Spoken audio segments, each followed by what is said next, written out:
de avião, correria de aeroporto, realmente não é nada de repouso. Então eu queria repouso, eu queria estar com a Marilene à beira do mar, dentro do mar, sem ter hora para dormir, sem ter hora para levantar. Então é o que eu queria. Mas aí, a minha filha Januci e o meu genro, Henrique, eles desejaram que fizéssemos essa viagem. E a sedução foi o Egito.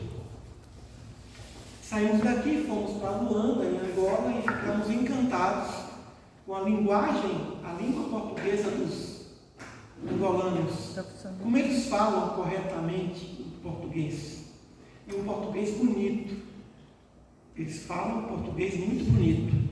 Mais bonito do que de Portugal. De lá, nós fomos a Lisboa, porque meu genro queria conhecer Lisboa, ele não conhecia. Ficamos um dia em Lisboa, mais 3 dias em Porto. Porto nós fomos uma vez, que a Marisei foi participar de um congresso, mas dessa vez a gente visitou alguns pontos turísticos. E eu sempre de olho no Egito. Depois nós fomos para a Turquia, Istambul, sedutora. A sedutora Turquia. Mas nós estávamos querendo o Egito. Quando chegamos ao Egito já estávamos cansados, né? 10 dias, né? Nós estávamos já cansados. Falei, gente, Senhor, eu tive que pedir a Deus, me dê energia para esse lugar, porque eu já estou cansado. E começamos a nossa peregrinação. E as nossas impressões em relação àquele lugar. No primeiro dia nós visitamos as pirâmides. As 9 pirâmides. E entramos. A Marisei e os meninos foram até o sarcófago lá no meio da pirâmide. Eu fui até determinado ponto. Entramos na pirâmide de Quéops. Estava frio, essa época do ano é frio. No Cairo, as pirâmides ficam no Cairo. Então eu sempre apareci de terno e gravata. Essa época, durante o dia, 14, 15 graus. À noite, 3, 4, 5 graus. Em Porto, essa época, vento, chuva, frio, e isso nos abalou. E o que nós sentimos? A primeira impressão que sentimos, Jesus viu as pirâmides.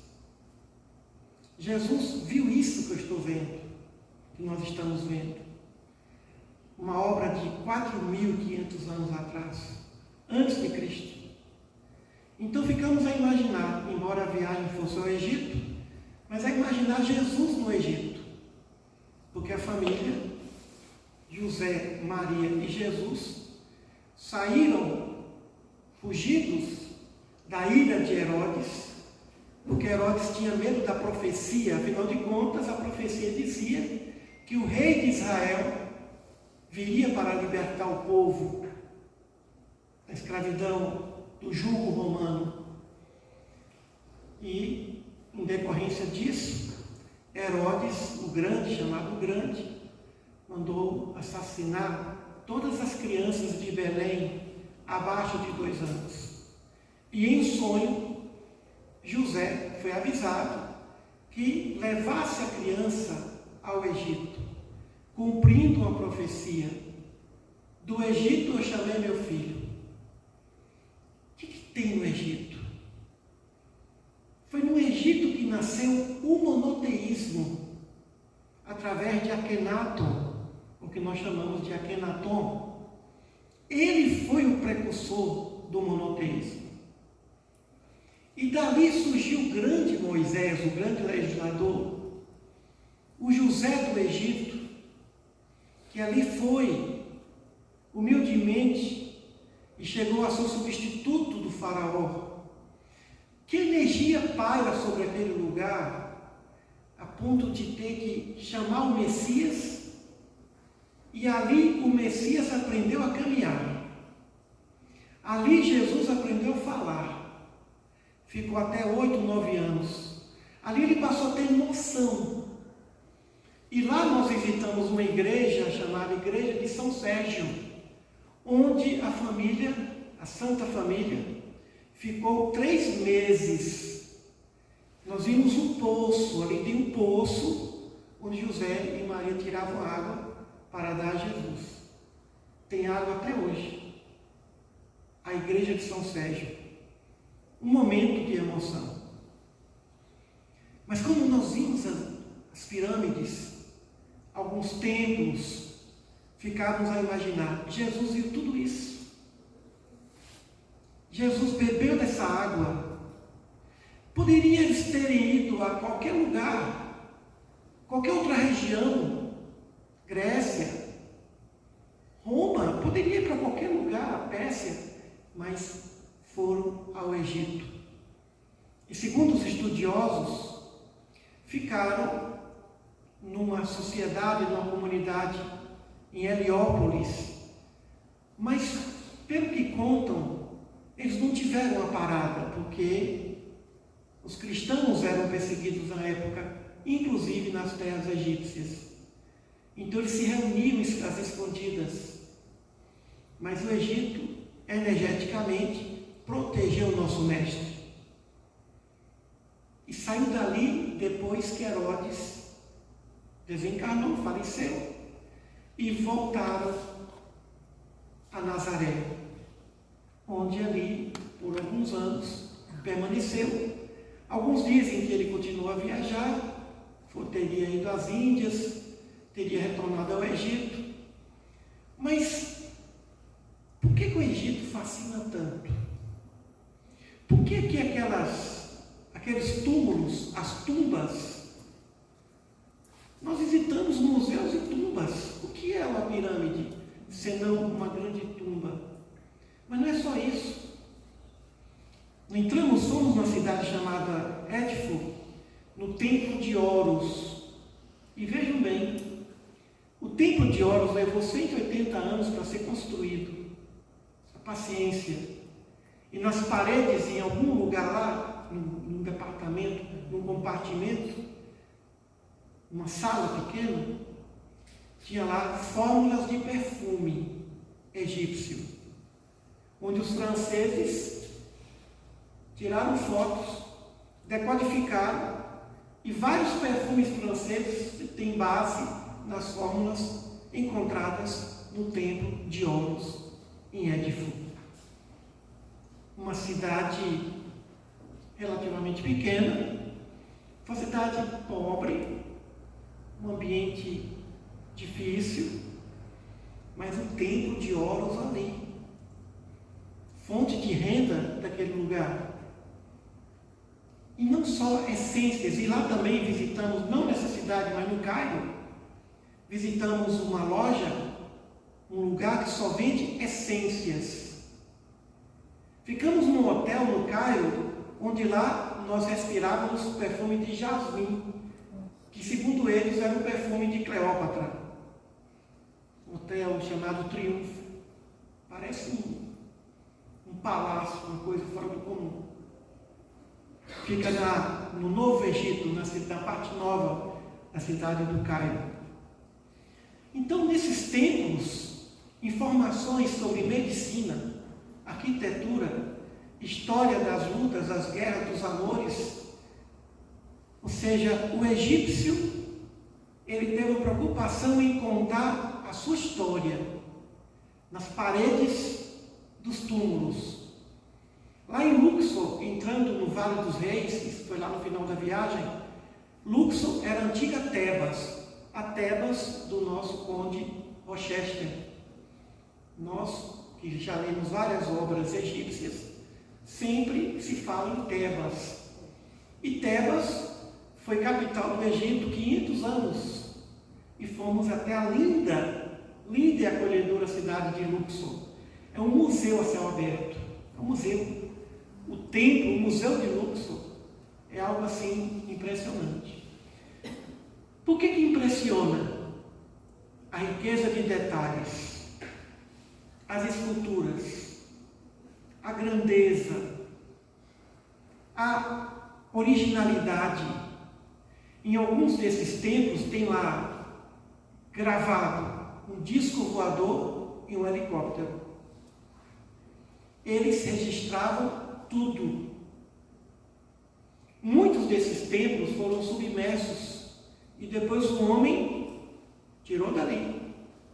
O templo do Ramsés II, por exemplo, que fica de frente ao lago Nasser, e do lado do templo da sua amada Nefertari, que significa a mais bela, a mais bonita de todas. Esses dois templos estavam submersos sob as águas do Nilo. Aí países como Inglaterra, Egito, França se reuniram e resgataram os templos submersos e colocaram, fizeram uma montanha artificial e lá transportaram tudo que estava submerso ali, para que todos vissem a beleza do que Ramsés II, considerado um dos maiores faraós, havia construído. Evidente que os egípcios não vêm com uma tradição moral. Quando nós perguntamos ao nosso guia, que fala muito bem a língua portuguesa, eu perguntei a ele: o que mais você gosta do Egito? Ele, que é egípcio, nasceu na cidade que Akenaton fundou, Akhetaton. Ele diz: o que eu mais gosto do Egito é a filosofia de Akenaton. Esse nosso guia é muçulmano, islâmico. Lá não tem bebida, os muçulmanos não bebem, oram 5 vezes por dia, desde 5h30 da manhã e vai de 5 horas, 5 orações por dia.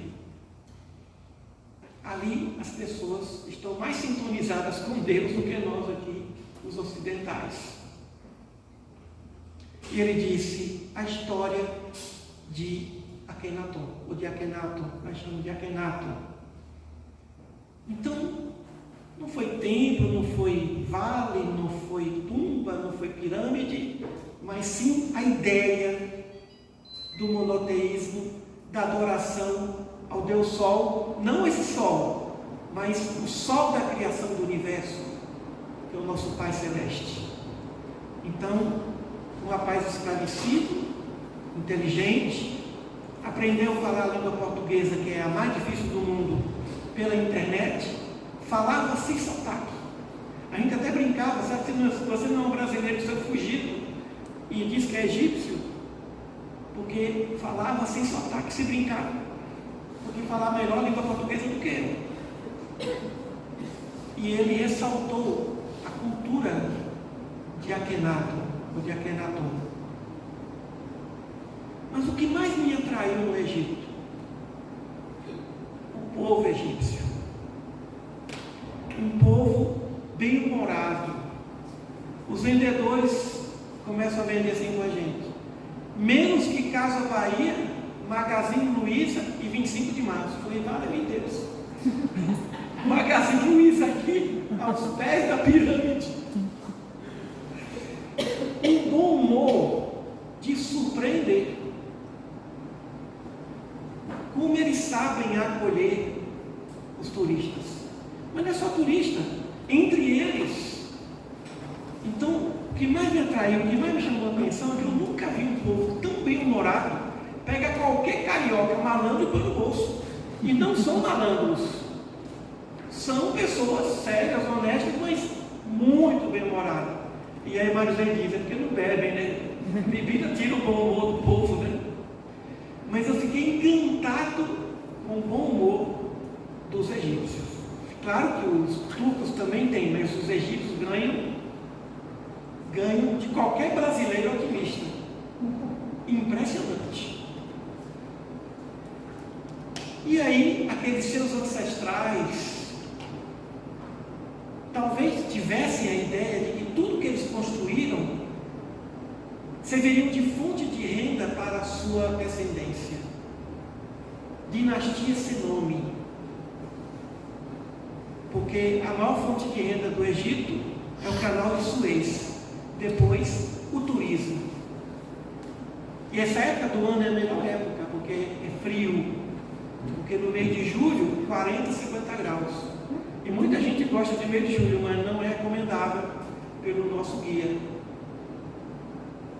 E ele diz, essa época, agora olha o frio, 15 graus, à noite diminui um pouquinho, sem chuva. Frio sem chuva. Diferente de Porto, que chove, faz frio e vento. Então, nós sentimos por que Jesus foi para ali. Por que Moisés foi criado ali? Por que começa com o Egito? Será que é por causa do bom humor do seu povo, do otimismo? Aí vem a esperança. A esperança é a mais bela composição da fé. Porque a esperança significa otimismo. A fé otimista. Porque o indivíduo pode ter fé e não ser otimista. Mas o que tem fé e esperança é otimista. Sempre pensa no melhor, no que pode acontecer de melhor. Quando Jesus disse, olha o que estão fazendo comigo. Se estão fazendo isso comigo, que não devo nada à lei, que não tenho nada do que resgatar, o que não farão com quem tem do que resgatar? Se estão fazendo isso com o ramo verde, o que não farão com o ramo seco? Quem é que faz? Quem é que peneira? A lei divina. Quem é que busca a justiça? A lei divina. Então, muitas vezes, nós necessitamos, ou pelas vias das reencarnações, ou pelas vias das viagens, de tocar o Espírito. Tocar o Espírito. A Marilei sempre diz, e eu repito muito, ela diz, toda vez que você vai na sua terra natal, quando você volta diferente. Você volta mais alegre, mais animado. E eu não percebo isso, mas eu estou normal, do jeito que eu fui. Não, você muda. É evidente que essa nossa viagem ao Egito, ela cravou, ou reacendeu em nossos espíritos, algumas chamas, atingindo a memória integral. E nós já sentimos isso nos primeiros dias. Eu tomei algumas decisões. Falei, mas por que eu não pensei nisso antes?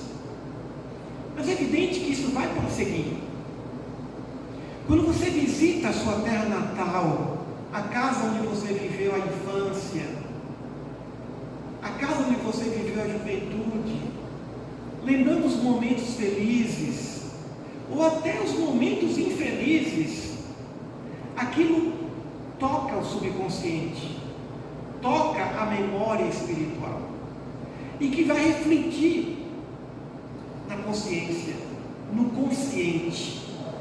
O subconsciente, como diz Jung, maior que o consciente, é atingido por essas energias desse passado reencarnatório. Quanto mais quando se visita a Índia, quando se vai à África, quando se visita o Egito, quando se vai a Roma, quando se visita a Grécia, quando se visita a Rússia, a China, culturas milenares. E se nós passamos por lá, isso toca. É o que acontece comigo quando eu chego em Lisboa. Eu me sinto mais à vontade em Lisboa do que aqui, do que em Salvador. Quando eu chego em Lisboa, que bom, cheguei em Lisboa. A gente começou por Lisboa e terminou por Lisboa. Eu falei, que bom. Chegamos em Lisboa. Como eu amo aquele lugar. Não foi à toa que fizemos um mestrado e doutorado lá. Como funciona, como dá certo. Mas o Egito nos atinge a todos. Se não de uma forma direta, mas de uma forma indireta. Lá em casa, sempre gostei de coisas egípcias. Estátua egípcia, quadro de Egito. E imaginem a minha inquietação de ter levado só uma mala de mão e vendo tanta coisa vendendo. Entramos numa loja onde vende papiros, desses papiros que não quebram, não são papiros de folha de bananeira.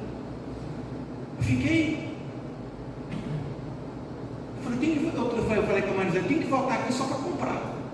Trazer uma mala grande, traz a mala pequena, que é a mala e uma outra mala só para comprar coisa, bugiganga do Egito. Aí depois o Ibrahim falou, sabe de onde vem tudo isso? Eu falei, não, tirando os papiros, vem tudo da China. Lembranças do Egito, tudo fabricado na China. A China domina o mundo, o comércio do mundo. Mas quando você visita uma terra dessa, você pensa em Jesus.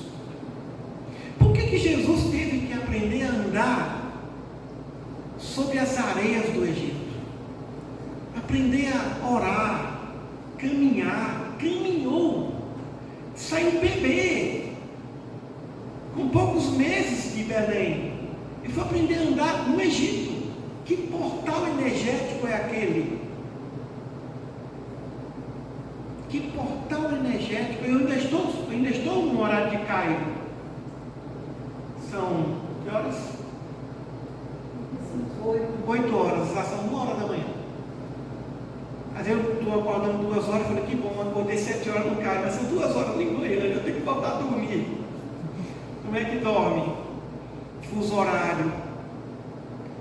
Então, quando nós viajamos para a nossa terra natal, a cidade do interior, ou algum ambiente que nós nos identificamos, fica registrado um conjunto de informações em nossos espíritos.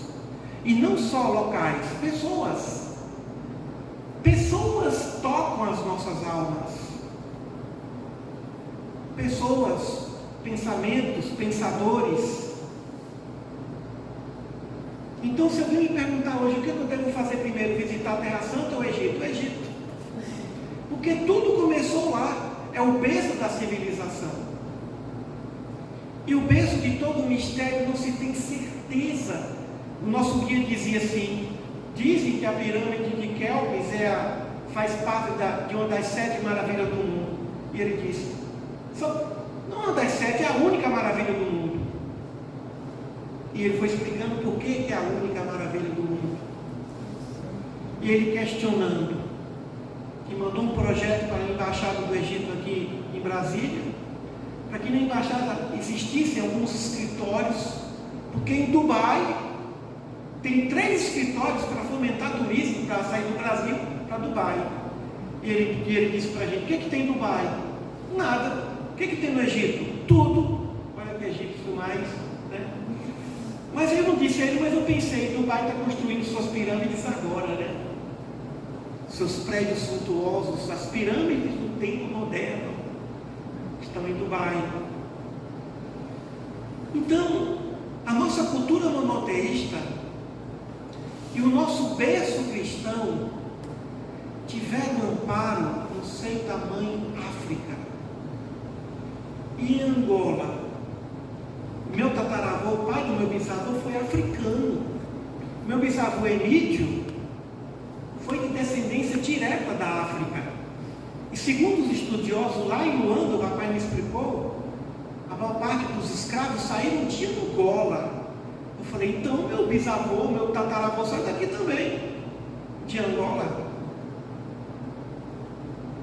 Então a África, a mãe África, tem como seu palco resplandecente o Egito.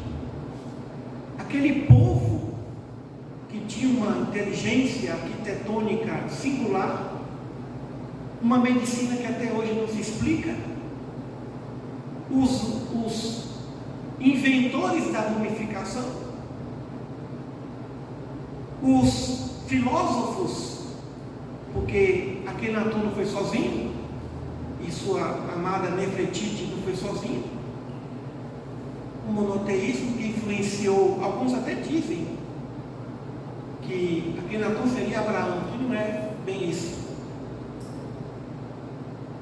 Então, fazer uma viagem dessa pode ser feita sim. presencial, mas no YouTube. Não é a mesma coisa, mas a imaginação pode nos levar até lá. O poder da imaginação, que Allan Kardec nos ressalta, e depois, séculos depois, Einstein diz: eu aprendo mais com a imaginação do que com os livros. Uma tarde eu fiquei a tarde toda no cemitério onde está o túmulo de Allan Kardec, e realmente ele saiu de lá e falou: eu acho que eu estive no cemitério mesmo, vendo aquelas imagens, o túmulo de Victor Hugo, Napoleão Bonaparte. Então, a tecnologia hoje faz com que nós visitemos, não só pela TV, mas pelos canais da internet, todos esses lugares que os turistas visitam, que os turistas conhecem. Em algum ponto nós vamos ser tocados, em alguma coisa, uma mensagem subliminar. Existem as mensagens conscientes, o bom humor do povo, obras brilhantes, templos impressionantes. No Museu do Cairo, o nosso guia falou que precisava de 6 meses para explicar esse museu para vocês, e nós só temos 3 horas. Eu falei, a primeira coisa que eu pensei quando o avião aterrissou no Cairo, eu falei, eu tenho que voltar aqui. Alguma coisa me disse que essa viagem vai ficar incompleta, e nós vamos voltar para visitar Alexandria, o templo da astrologia, visitar outros museus. O que nós vamos encontrar nesses museus? O mesmo que se encontra em um, encontra em outros. As histórias, tudo ali, gravado em pedra. Mas não é só isso. É que é um verdadeiro banho de informações que o espírito assimila. Dormir numa cidade daquela como Luxor, dormir em Tebas, é diferente de dormir em Goiânia. É diferente de dormir na nossa cidade natal. O espírito sai dali e vai se encontrar com os espíritos egípcios que estão por ali. Isso, quando ele volta ao corpo, ele volta diferente. E ele não sabe por que ele voltou diferente. Podemos trabalhar tudo isso pela imaginação, através dos vídeos, mas quem sabe pela força da imaginação, já que a imaginação é o pensamento mais forte que existe.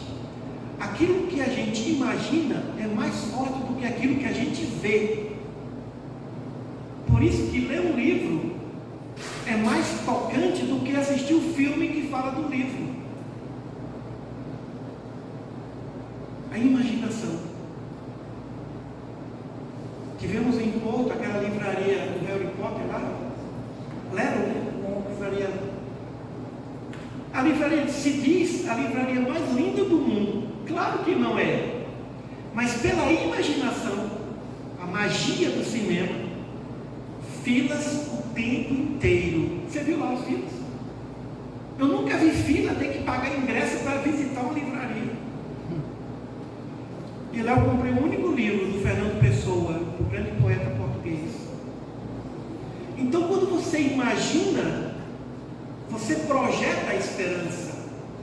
O que é esperança? É um poderoso pensamento de que vai dar certo. Um pensamento de que as coisas sempre terão um fim otimista, importante e prazeroso para o espírito em evolução. E quando nós nos fortalecemos pela convivência, pela visita por esses lugares, nós deixamos um pouco de ser ramos secos e ganhamos uma resistência diante das dificuldades da vida e das dificuldades do passado. Nós reencarnamos. Uma coisa que nós aprendemos quando viajamos para outros lugares é que o espírito é o mesmo. Você carrega as virtudes e os vícios onde você for. Você vai para o Egito, você vai para a Índia, vai no templo de Buda, onde você for, você carrega. Outra coisa que a gente aprende: precisamos de muito pouco para viver. Eu levei na minha pequena bagagem 4 camisas e 2 calças. 4 camisas e 2 calças. Meias, cuecas e pronto. Alguém pode imaginar uma viagem de 20 dias com 4 camisas? 2 brancas e 2 azuis. E o terno, né? Não. Só 2 gravatas e um terno por cima. Só isso. Lamento muito, devia ter levado uma outra mala para poder comprar as bugigangas do Egito. A gente precisa de muito pouco para viver. Aí quando você sai e volta de uma viagem dessa, vamos limpar isso aqui, vamos doar isso, doar aquilo, isso não serve para nada, isso aqui para quê? E aí, nós estamos numa viagem, e por que acumular tantas coisas? Eu me lembro que a primeira viagem que eu fiz aos 20 anos, eu levei 2 malas, eu ia ficar 40 dias, 4 dias em cada capital, participando de atividades espíritas, viagem doutrinária.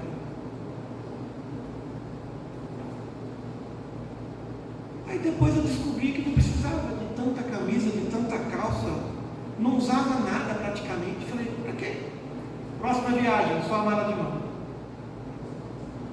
Só a mala de mão. Ou seja, não precisa de tanta coisa para viver. A gente aprende isso também nessa viagem. Pouca coisa. Alguém pode imaginar uma viagem dessa com 4 camisas e 2 calças? Tudo numa maleta de mão, bagagem de mão que põe no avião. Está na hora. Então, meus irmãos, são muitas lições que a gente aprende. Mas talvez uma das maiores lições seja: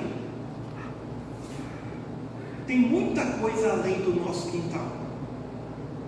Tem muita coisa além da nossa rotina. Como a rotina nos aprisiona, faz com que nós não enxerguemos certas coisas. A rotina nos cansa, nos leva a um tipo de estresse que corrói a alma, que consome o espírito. Por isso que é interessante mudar um pouco a rotina. E mudar a rotina é deixar de fazer o que faz sempre.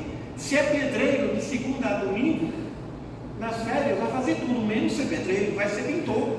Muda de rotina, para que nós possamos enxergar a vida e interpretar a vida de diversos modos. Esse salão, por exemplo, quem está aqui enxerga de uma forma, quem está ali, em cada ponto desse salão, o salão muda de formato. São muitos salões dentro de um salão só. São muitos mundos dentro desse planeta Terra. Nós caminhamos em Istambul, na passagem de Ano Novo, nós vimos um mundo de gente correndo atrás de um bocado de homem, correndo atrás de Papai Noel. Eu falei, mas que coisa mais linda e louca! E todo mundo esperando a hora dos fogos. E a frustração, foi o momento mais triste da viagem. Todo mundo ali com o celular, e o governo não possibilitou aquela festa que tem em Copacabana e em outros países. Mas o que impressionou, mais de 1 milhão de pessoas nas ruas, correndo atrás de Papai Noel. Falei, quanto homem aqui de todas as idades correndo atrás de Papai Noel? Nenhum assalto, nenhum conflito. A polícia que tinha lá era para cuidar dos monumentos e não das pessoas. Então vi homens, pais de família, que saíram de casa para correr atrás do Papai Noel para esperar meia-noite para tirar foto dos fogos. Crianças crescidas em Istambul, filas e filas para visitar o templo de Santa Sofia, que agora virou uma mesquita. Encontramos fé em cada lugar daqueles lugares. No hotel em Porto, o recepcionista, o pai dele leu 2 livros nossos. Depois de muita conversa, meu pai era espírita e leu 2 livros seus. Como é que ele conseguiu esses livros? Esses livros chegaram em Porto. O Sexo Programa Soluções e o Sexo Nosso de Cada Dia. Eu gosto de levantar de madrugada e ficava lá batendo papo com os recepcionistas. E um deles, que acabou de mandar um e-mail para mim: quando você voltar, você tem que fazer palestra. Essa viagem não foi para palestra, essa viagem foi para ser turista somente. Embora eu tivesse recebido da loja maçônica uma apresentação que eu pudesse visitar qualquer loja maçônica da grande loja, podia fazer qualquer palestra. Então, meus irmãos, eu sugiro que vocês entrem no canal do Netflix, conheçam lá. Qual é o nome daquele rapaz? É Rui? Rodrigo Ruas. Netflix, Rodrigo Ruas, já viu? Egito. Entrem nos canais do YouTube, conheçam vários lugares, Grécia, Egito, Roma, conheçam vários lugares. Em algum deles, mesmo à distância, vocês vão ser tocados. O Espírito vai ser tocado. E você, por entrar na sua rotina diária, noturna, você vai sair, você vai dizer: nossa, alguma coisa aconteceu comigo, que agora eu estou percebendo que eu tenho que fazer assim, desse modo, vai ser melhor para mim e melhor para todos. Desse jeito, os sofrimentos não nos abalarão tanto. Muita paz a todos, e que Deus abençoe aquele povo egípcio maravilhoso, agora e sempre. Assim seja.